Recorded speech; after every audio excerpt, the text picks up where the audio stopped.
ጾታቸውን የቀየሩ ወንዶች ታይዋን ውስጥ ሴተኛ አዳሪነት እንደሚሰሩ ታውቃላችሁ አይደለ? እና ከትላንት ወዲያ ምን ሆነ መሰላችሁ? አንድ ቻይናዊ ለመዝናናት ወደ ታይላንድ ይሄድና ሴተኛ አዳሪ ምናምን ያገኛል እዛ እና ይተዋወቁና በገንዘብ የሚስማሙና ወደ ሩም ይዟት ይገባል። እና ሩም ይዟት ከገባ በኋላ ልብሳቸውን ሲያውላልቁ ይዞት የገባው ሰው በቀድሞ ህይወቱ ወንድ የነበረ እንደሆነና ሪል ሴት እንዳልሆነ ያውቃል ማለት ነው። ጾታውን ቀይሮ እንደሆነ ያውቃል። በዚህ ሰዓት በጣም ይናደድና ማለት ነው በአጠገቡ የነበረውን የመልክ መስታወትና በአጠገቡ የነበሩት ሌሎች መስታወቶችን በመጠቀም 30 ምናምን የሚሆን ቦታዎች ላይ ይህን ሰው ይሸረካክተውና ይሄ ጾታውን የቀየረው ወንድ የድረሱልኝ ጥሪ ምናምን እያሰማ ሲጮህ ሌሎች እንደሱ ጾታቸውን የቀየሩ ሰዎች መጥተው አትርፈውታል።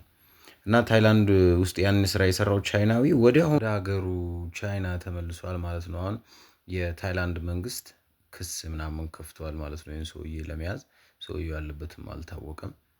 እንዲህ አይነት ነገሮች ታይላንድ ላይ የተለመዱ ነገሮች ናቸው። የታይላንድ መንግስት ይሄን ነገር የሚቃወመው ነገር ምናምን ስላልሆነ ያው በህግ አግባብ እየታየ ነው። ተጎጂውም እንግዲህ ተጎጂዋም ወደ በአቅራቢያ ወደሚገኝ ሆስፒታል ተሸኝታለች።